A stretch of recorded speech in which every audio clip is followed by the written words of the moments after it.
Good morning students. Grammar के first chapter भाषा, लिपि और व्याकरण में हमने अब तक लिखित भाषा, मौखिक भाषा, बोली, मातृभाषा, सांकेतिक भाषा की, हिंदी भाषा का महत्व, राजभाषा, राष्ट्रभाषा के बारे में हमने जाना। आज हम करेंगे लिपि। लिपि क्या होती है? किसी भी भाषा को लिखने का तरीका। जैसे हम हिंदी में अ लिखते हैं, अ की शेप जो बनाते हैं वो उसका निशान है, वो उसकी लिपि है, चिन्ह। इंग्लिश जो हम लिखते हैं, इंग्लिश की अल्फ़ाबेट्स की बनावट अलग होती है, पंजाबी के अल्फ़ाबेट्स की बनावट अलग होती है। तो लिपि क्या होती है? उस भाषा के लिखने का तरीका। प्राचीन काल में जब मानव ने मौखिक भाषा का प्रयोग करना आरंभ कर दिया, तब उसे अपने दूर बसे संबंधियों अथवा अन्य लोगों तक पहुंचाने की आवश्यकता का अनुभव हुआ। ऐसे में उसने मुख से निकली हुई ध्वनियों के लिए कुछ चिन्ह अंकित करने शुरू कर दिए। यही चिन्ह लिपि कहलाए। मतलब बोलकर तो वो आमने सामने आसपास के लोगों से तो अपना वार्तालाप बातचीत कर लेता था, लेकिन जो दूर थे लोग, आजकल तो मोबाइल आ गए, पहले लैंडलाइन फोन थे, तो उससे पहले बहुत पुराने समय में चिट्ठी ही एक जरिया थी जिससे हम दूर बैठे व्यक्ति का हालचाल जान सकते थे या कोई संदेश भेज सकते थे। तो चिट्ठी लिखने के लिए एक भाषा की जरूरत थी। तो उस भाषा को लिखने के लिए जो तरीका था, जो निशान थे, जो चिन्ह थे, वो क्या कहलाते हैं? लिपि। हर एक भाषा की अपनी अलग अलग लिपि होती है।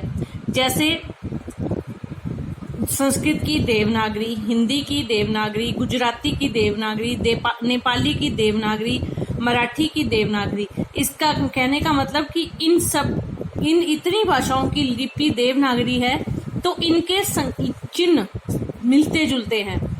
उर्दू की जो लिपि है वो क्या है? फारसी। पंजाबी की गुरुमुखी, बांग्ला की बांग्ला, अंग्रेजी की रोमन, जर्मन की भी रोमन, फ्रेंच की भी रोमन, जापानी की हिरागाना, काताकाना।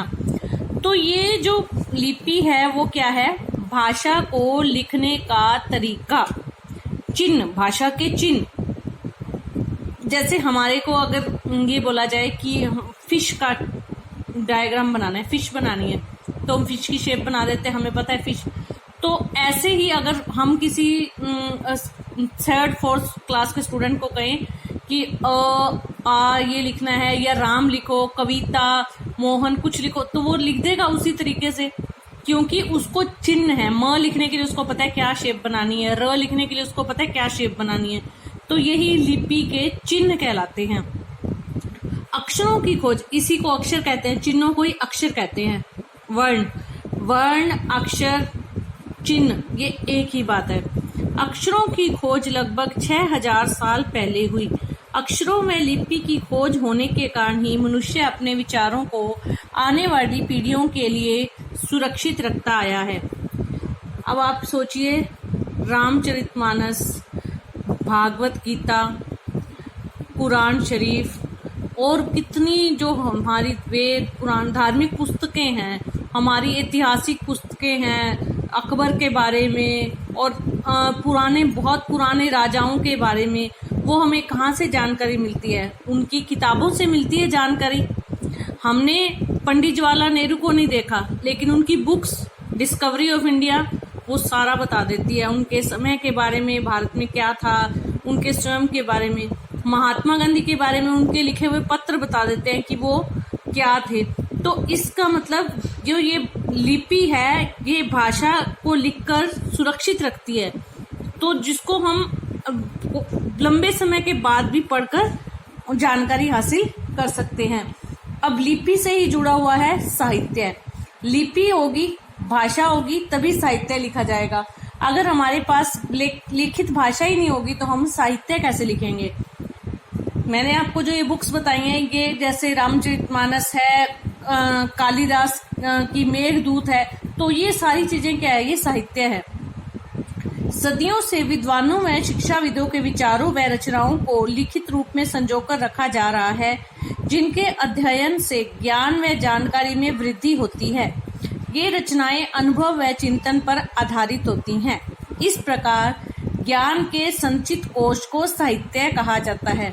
उन लोगों का जो ज्ञान था ना, वो उन्होंने बुक्स में लिख दिया और उसको हम आज प्राप्त कर रहे हैं। संचित मतलब जमा करके जोड़ करके रखना। हम रुपयों को, पैसों को संचित करके रखते हैं ना, बचा बचा के। ऐसे ही अब ज्ञान को, कोश होता है खजाना, ज्ञान के खजाने को संचित करके, जोड़ करके आने वाली पीढ़ियों तक पहुंचाने वाला जरिया क्या है? साहित्य। और साहित्य है, पहला गद्य साहित्य। जब विचार साधारण रूप में बोलचाल की भाषा में लिखे जाते हैं तब वे गद्य साहित्य की कोटि में आते हैं। जैसे आपके जो चैप्टर है ना, सारे ये गद्य साहित्य। मैं घमंड में भरा हुआ एक दिन अपनी छत की मुंडेर पर खड़ा था। अचानक दूर से एक तिनका उड़ता हुआ आया और मेरी आंख में गिर गया। गद्य साहित्य के उदाहरण है कहानी, लेख, जीवनी, संस्मरण, पत्र, उपन्यास, नाटक। गद्य लेखन में ये सारी चीजें आती हैं। कहानी भी इसमें आती है, उपन्यास भी इसी में आता है, पत्र भी इसी में आता है, नाटक भी इसी के अंदर आता है। मुंशी प्रेमचंद की कहानियां व उपन्यास बहुत प्रसिद्ध हैं। अन्य गद्य लेखक मोहन राकेश, रांगे, राघव, विष्णु प्रभाकर, भगवती चरण वर्मा गद्य के लेखक है। इन्होंने कहानियां लिखी हैं, उपन्यास लिखे हैं। दूसरा है इसका पद्य साहित्य, जिसको काव्य भी कहते हैं। कविताओं वाले जो आपके चैप्टर है, जब अपने विचारों को काव्य शैली में या कविताओं के द्वारा प्रस्तुत किया जाता है तब वह पद्य साहित्य कहलाता है। पद्य को गाया भी जा सकता है, जैसे निर्मल तेरा नीर अमृत के से उत्तम है, शीतल मंद सुगंध पवन हर लेता श्रम है, षड ऋतुओं का विविध दृश्योत अद्भुत क्रम है, हरियाली का फर्श नहीं मखमल से कम है। तो काव्य को पढ़ने का एक तरीका होता है, लय होती है, एक तरीका होता है। और इसके उदाहरण है कविता, गीत, गजल, पद, दोहा, छंद, कवित, चौपाई। इसके भी एग्जाम्पल दिए हैं कि ये कौन कौन से हैं। आपके चैप्टर में कविताएं आई थी ना, पहला चैप्टर जो कविता वाला था, वो किसका एग्जाम्पल है? पद्य साहित्य का। नेक्स्ट है व्याकरण। अब ये सारी चीजें हो गई। अब इन सारी चीजों का जो मेन मुद्दा है वो क्या है? व्याकरण। दिए गए चित्र में बच्चा मेरे को तेरे से तथा क्या चाहिए। अब ये चित्र देखिए, तेरे को मेरे से क्या चाहिए, मेरे को तेरे से किताब चाहिए। ये प्रॉपर लैंग्वेज है? इसमें एक रिस्पेक्ट झलक रही है? नहीं। ये सुनने में अटपटे लग रहे हैं क्योंकि यहाँ भाषा का प्रयोग शुद्ध रूप से नहीं हो रहा है। किस शब्द का प्रयोग कब और कहाँ कैसे करना है, इसका ज्ञान व्याकरण कराता है।